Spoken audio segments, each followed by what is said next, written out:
नमस्कार दोस्तों बिहार में एसआईआर चल रहा है। वो एसआईआर जिस पर बड़ा हंगामा मचा पड़ा है। इसी एसआईआर के विरोध में, वोट चोरी के विरोध में राहुल गांधी और प्रियंका गांधी ने डेरा डाल दिया है बिहार में। आपने देखा किस तरीके से राहुल गांधी और प्रियंका एक ही बुलेट पर नजर आए।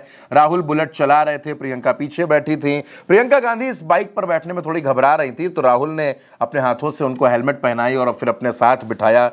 पूरे रास्ते प्रियंका राहुल को पकड़े बैठी रहीं। ये तस्वीरें आपने देखी। आप ये तस्वीरें भी देख रहे हैं कि स्टालिन भी इस यात्रा में शामिल हुए हैं, तेजस्वी और राहुल के साथ, प्रियंका के साथ। लेकिन खबर पर बात करते हैं दोस्तों, एसआईआर की बात करते हैं। एक तरफ ये हंगामा चल रहा है, आप ये देख रहे हैं। दूसरी तरफ मैं 3 जिलों की बात करना चाहता हूं जो चौंकाने वाली खबर सामने आ रही है। इंडियन एक्सप्रेस ने जो एक खबर की है उसके हवाले से मैं आपको ये बता रहा हूं कि बिहार में 3 जिले ऐसे हैं जहां पर जो टोटल वोट्स कटे हैं पूरे बिहार में 65 लाख, उनका तकरीबन 16% सिर्फ इन 3 जिलों से कट गया है। कौन कौन से हैं ये जिले, वो मैं आपको बता देता हूं। ये जिले हैं पटना, मधुबनी और पूर्वी चंपारण। इन 3 जिलों से दोस्तों 10,63,000 वोटर्स के नाम काटे गए हैं। 10,63,000 टोटल कटे हैं 65 लाख और यहां पर 10,63,000 कटे हैं। एक एक आंकड़ा मेरे पास है दोस्तों, वो रिपोर्ट भी मौजूद है, इसलिए मैं आपको बता रहा हूं। और इन 3 जिलों में अब मैं आपको ये जो डिलीशन किया गया है, ये जो नाम काटे गए, कैसे काटे गए वो भी बताता हूं। क्या उसके काटने का बेस था और कैसे कैसे नाम कटे हैं। जेंडर के वाइज अगर मैं देखूंगा कैसे ब्रेकडाउन है इसका, तो जेंडर वाइज अगर बात करूं तो टोटल डेटा मैंने आपको बताया 10,63,000 का।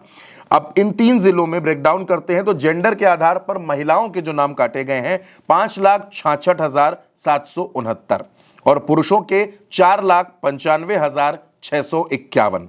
ये जेंडर के आधार पर हो गया। और अब मैं आपको एज वाइज बता देता हूं कि किस एज ग्रुप का कितना वोट कटा है।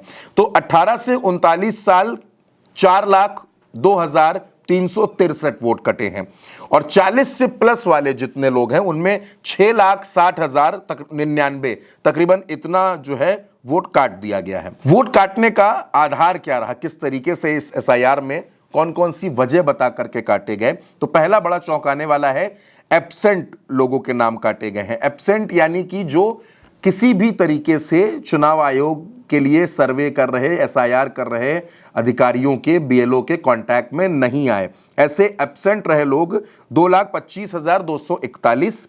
स्थायी रूप से जो शिफ्ट हो चुके हैं 3,90,365। जो जीवित नहीं है 3,42,430। इस डेटा पर बड़ी बहस बिहार में चल रही है कि तमाम लोग सामने आ गए कि हम जिंदा हैं और हमारा नाम काट दिया गया है। और अब आधार कार्ड को भी चुनाव आयोग ने मान लिया है जब सुप्रीम कोर्ट की फटकार लगी। अब ये तो बात हो गई दोस्तों डेटा की, जो डेटा है यहां का उसकी बात हो गई। जरा पॉलिटिकल स्थितियां भी यहां की देख लेते हैं। इन 3 जिलों में 36 विधानसभा सीटें आती हैं। नतीजों की बात करूं तो 2020 के चुनाव में बीजेपी जेडीयू गठबंधन यहां पर 22 सीटें जीता है और आईएनसी और आरजेडी यानी कि कांग्रेस और आरजेडी का जो गठबंधन है वो यहां पर 14 सीटें जीता है। लेकिन जो इंपॉर्टेंट फैक्टर इस पूरे डेटा में है दोस्तों, यहां पर कई सीटें ऐसी हैं जहां पर जो वोट काटे गए हैं वो पिछली बार के विक्ट्री मार्जिन से भी ज्यादा है।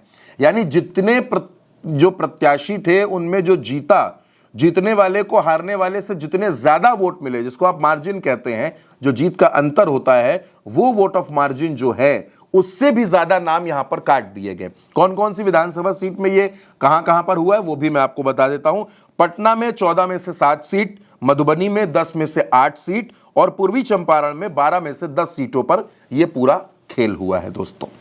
3 जिले हैं बिहार के, इसकी रिपोर्ट भी सामने आई है। इन 3 जिलों में 10 लाख से ज्यादा 10,63,000 वोटर्स के नाम काटे गए हैं इस एसआईआर के सर्वे में। और अब ये जो एसआईआर की एक और तस्वीर है वो मैंने आपको दिखाई और एक तरफ ये भी बताया कि किस तरीके से जो गठबंधन है, जो महागठबंधन है, वो सड़क पर उतरकर लोगों को वोट चोरी के खिलाफ जागरूक कर रहा है। और चलते चलते मैं आपको वो भी सुना देता हूं, जब प्रियंका गांधी वहां पर थी वोटर अधिकार यात्रा में, देर रात जब उनका कार्यक्रम चल रहा था और किस तरीके से उन्होंने नारे लगाए हैं, चलते चलते आप वो भी सुन लीजिए और उल्टा चश्मा यूसी को सब्सक्राइब कीजिएगा। नमस्कार। जोर से मेरे साथ बोलिए, वोट चोर गद्दी छोड़, वोट चोर गद्दी छोड़, वोट चोर गद्दी छोड़। जय हिंद।